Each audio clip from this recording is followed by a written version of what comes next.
뭐 따로 뭐 비책을 하고 뭔가 구술하고 부적을 쓰고 그런 것보다 내 스스로가 미리 알았으니까 캐치할 수 있으면 더 좋은 건데 그러려고 점을 보고 정보를 얻고 하는 거 아니야?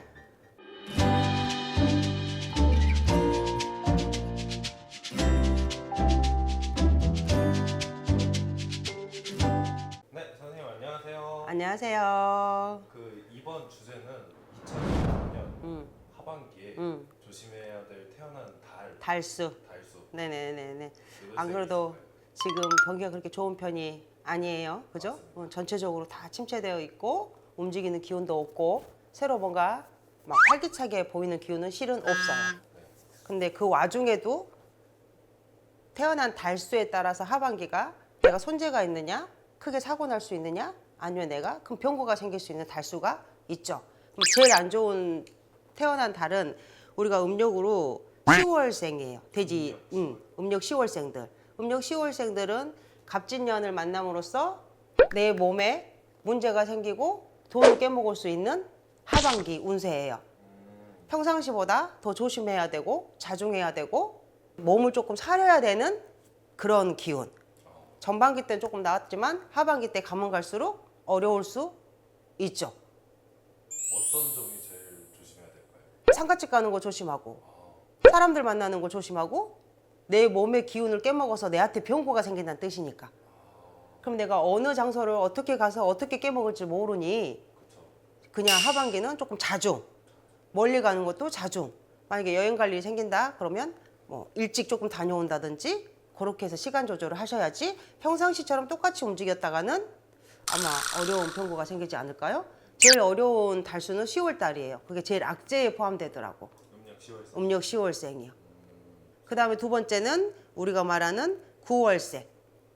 수롤에 태어나신 분들인데 이분은 구설이 날 수 있는 요지가 되게 많았어요.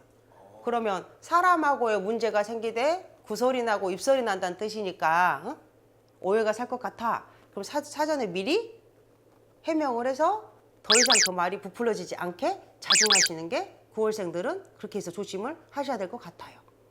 그 다음에 세 번째로는 2월생이에요. 음력으로 2월생. 3월에 태어나신 분이고 음력으로 2월생에 태어나신 분들이고 이분들은 손재가 조금 보이더라고요. 투자라고 해놨는데 잘못될 것 같아. 그러면 미리 뭐 조금 더 묶여둔다든지 아니면 조금 더 여유 있게 돈을 활용해서 쓸 수 있는 금전을 조금 더 여유 있게 만들어 놓는다든지 해서 올 하반기 때는 수도하셔야 돼요. 계속 똑같은 방법으로 똑같은 패턴으로 하셨다가는 큰 손해를 보실 수 있는 요지가 너무 많아 보였어요. 하지 말라고 해도 자중하라고 해도 할 수밖에 없는 운명인데 그런 사람들은 어떻게 해야 될까요? 비가 오는데 굳이 밖에 나가지 말라고 했는데 나가는 건 그 사람 몫이지 내가 일기예보를 어떻게 할 수는 없잖아요. 그쵸. 똑같은 거거든요. 이 사주팔자가 올 한 해 신수가 내가 올해 좋다 나쁘다 한 사람씩 일일이 말해줄 수는 없지만 표본적인 사이즈는 있거든요. 네. 평균적인 사이즈? 열에 6은 어렵다는 뜻이에요. 그게 평균치 이상이니까 음력 10월생들이 올 하반기에 기운을 깨먹어서 어려운 일이 생길 거라고 했어. 근데 이거를 어떻게 막고 무엇을 막자가 중요한 게 아니고 어렵대. 그 시기에 기운을 어떻게 깨먹을지 모른대. 그러면 우리가 일기예보로 치면 태풍이 온대잖아. 근데 그거를 어떻게 막고 밖에 외출하라고 조언해줘야지 조언이라고 표현하세요? 없죠?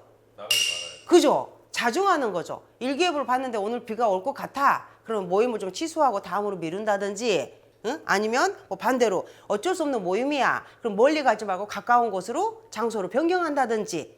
그럼 내가 올 한해 신수가 전반기보다는 하반기가 안 좋대.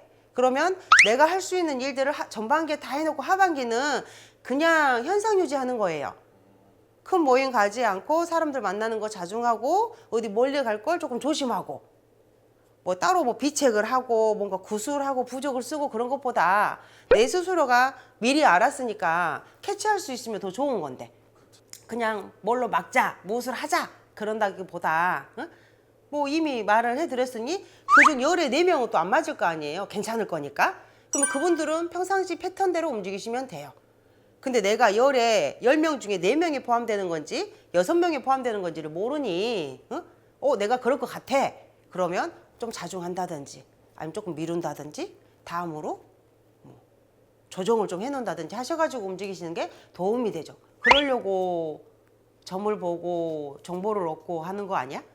2025년 상반기는 좀 괜찮아질까요? 상반기. 네.